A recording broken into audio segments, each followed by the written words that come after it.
Salut à tous, c'est Aram et bienvenue dans cette nouvelle vidéo. Aujourd'hui, je vais critiquer deux films, Justice League et Avengers 3.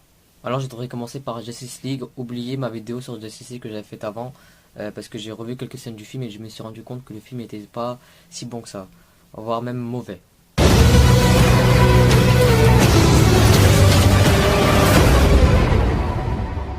Shall we? Tout d'abord, je voudrais commencer par le seul point positif du film, Aquaman. C'est un personnage réussi, très cool et très charismatique. L'acteur l'a très bien interprété, c'est franchement parfait. Maintenant, les points négatifs. Le reste quoi? Les effets spéciaux qui sont franchement dégueulasses, elles sont pas du tout réussies. Ça se voit très bien que c'est filmé sur fond vert. Le second, c'est l'évolution de Bruce Wayne ou de Batman, comme vous voulez. Dans Batman vs Superman, on avait affaire à un Batman ou Bruce Wayne, comme vous voulez encore une fois, très sombre et violent, alors que là, il passe d'un Batman à un Batman ou Bruce Wayne fun et divertissant. What are your superpowers again? I'm rich. One thing I can tell you is you got to be free. My turn. Ça, j'ai rien compris. Ça n'a pas de sens.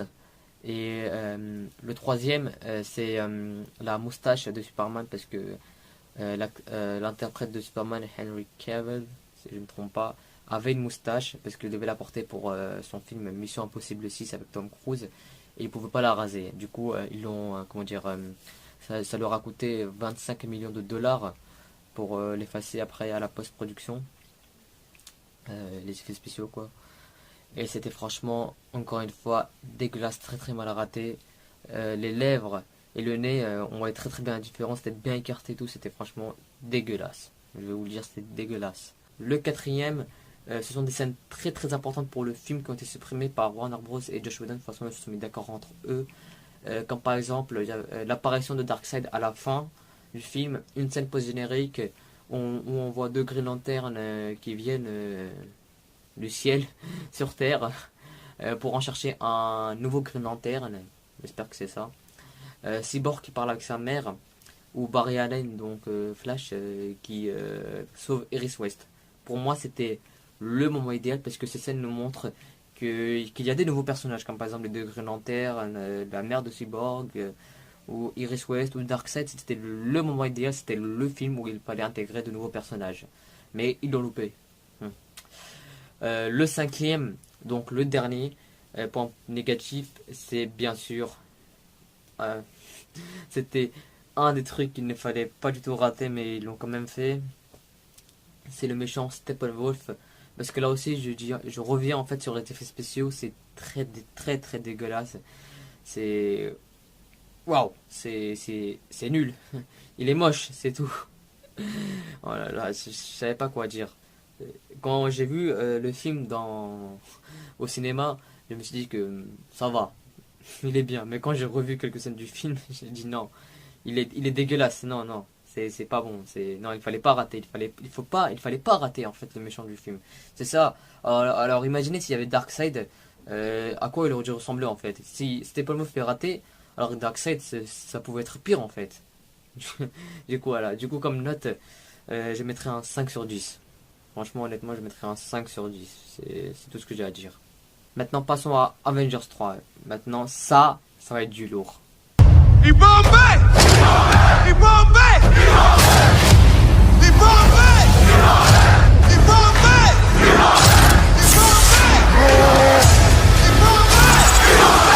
we don't fight for one life. We fight for all of them.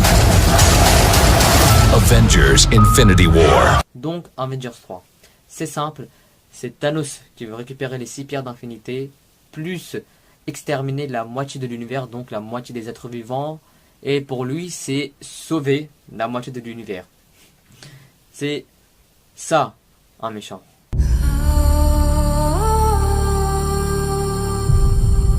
Alors, Avengers 3, en toute simplicité, c'est un film qui est excellent avec Black Panther.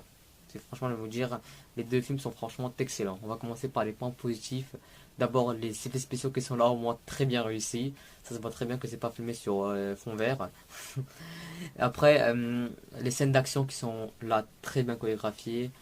Elles sont franchement très très bien, excellents.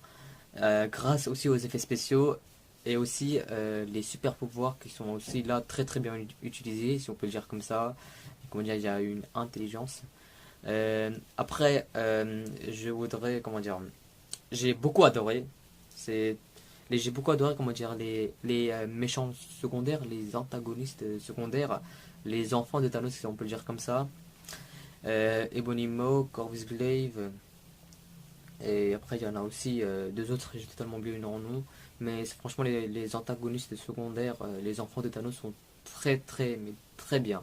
Et là, ce que j'ai aimé le plus, ça c'était obligé, c'est Thanos. Ça, au moins, ils l'ont pas raté comme Steppenwolf. Ça, maintenant, la CGI, les effets spéciaux, quoi. Là, au moins, les effets spéciaux sont très bien réussis. Josh Brolin, comment dire, qui est l'interprète de Thanos, il a une voix magnifique. Et franchement, c'est la grande réussite du film. Thanos, qui est un personnage franchement sombre. Il a, comment dire, on ressent de l'empathie pour lui. Comment dire, c'est comme si, en fait, il faisait ça pour une bonne cause. Voilà, c'est comme si, en fait, il était gentil. Il est, comment dire, beaucoup sombre, violent, mais aussi il est émotionnel. Il est beaucoup émotionnel. Là, franchement, quand on parle de la famille, là, il devient carrément un petit bébé. Franchement, je veux dire, c'est la réussite du film. Le seul personnage, le seul truc qu'il ne fallait pas rater, c'était Thanos, et ils l'ont très très bien réussi. Et franchement, GG. GG à toute l'équipe d'Avengers 3, à Marvel Cinematic Universe. Ils l'ont pas raté. On est content. C'est le personnage que j'ai plus kiffé. Maintenant, j'ai parlé des points positifs. Maintenant, il y a un point négatif, ou plutôt une question. Mais pour ça, je devrais carrément spoiler. Mais pour les gens qui n'ont pas encore vu le film et qui ne voudraient pas se faire spoiler, c'est comment dire, une incohérence, ou c'est l'utilisation d'un personnage qui aurait dû peut-être mourir. Voilà. Je vais passer au spoiler pour les gens qui ont vu le film, et peut-être qu'ils vont comprendre.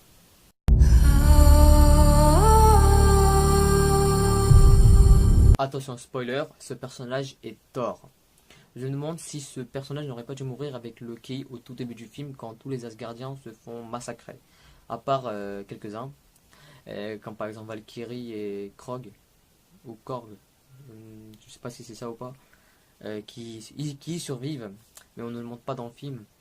Je me demande si ce personnage n'aurait pas dû mourir au tout début du film, si Thanos ne l'aurait pas massacré, mais il y survit quand même. Mais je me demande si Thor n'aurait aussi pas dû faire partir des personnages qui meurent à la fin.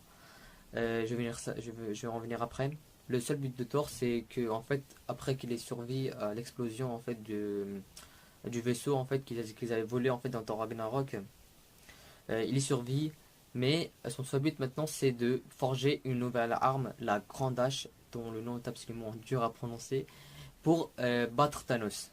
Parce que son célèbre marteau a été détruit dans Thor Ragnarok par la déesse de la mort Hela. Et du coup, il y va avec Rocket et Groot, et quand ils ont l'arme, bah, il y va au Wakanda. C'est là que ça crée une sorte d'incohérence, parce que on sait que Thor sait que Thanos va aussi attaquer la Terre pour récupérer quelques pierres d'infinité qui restent. Mais il sait pas qu'il va aussi attaquer précisément au Wakanda. Et lors de la bataille au Wakanda, l'arme de Thanos, donc c'est les monstres avec les quatre pattes, ils attaquent et tout. L'espoir est perdu. Black Panther, Captain America, tout le monde se font maîtriser par l'arme de Thanos. Et c'est là que Thor vient en se téléportant sur Terre avec Rocket et Groot. Du coup là, ça crée aussi, comment dire, c'est là que ça crée une sorte d'incohérence en fait, parce qu'il sait pas. Du coup, comment ça se fait qu'il vient précisément au Wakanda en fait et se téléporte ici? Fallait le justifier quoi. Mais malgré cette incohérence, je me demande même à quoi ça a servi en fait le personnage de Thor. Je me demande toujours. Parce qu'à la fin, il arrive à trancher avec son arme Thanos, mais Thanos a déjà les 6 pierres d'infinité et il claque le doigt. Voilà. Et la moitié de l'univers est exterminée. Il a gagné, mais je me demande toujours à quoi Thor a servi. Donc je sais pas si le personnage de Thor était franchement utile ou pas à l'histoire. Ou peut-être que c'est en fait c'est un indice pour la suite, pour Avengers 4. Peut-être que maintenant, comme il a sa célèbre hache et qu'il n'est pas mort à la fin, peut-être que là, grâce à sa nouvelle arme, il aura peut-être une utilité dans Avengers 4. On ne sait pas. Donc pour le moment, si Thor serait utile dans Avengers 4, il a intérêt à être utile parce que quand même il a une grande hache, il a une grande arme. Je mets un 10 sur 10, le film est excellent. C'est une réussite pour Marvel Cinematic Universe. C'est pas le meilleur film de Marvel Cinematic Universe, mais c'est l'un des meilleurs. J'espère que les suites seront aussi excellentes, comme par exemple Ant-Man et la Guêpe, Captain Marvel et Avengers 4, dont le nom on ne le connaît pas encore. Et en ce qui concerne Justice League, je suis déçu. Donc n'oubliez pas de vous abonner à la chaîne, de mettre un petit pouce bleu si ça vous a plu, de me suivre sur Instagram et Snapchat, etc. Ciao.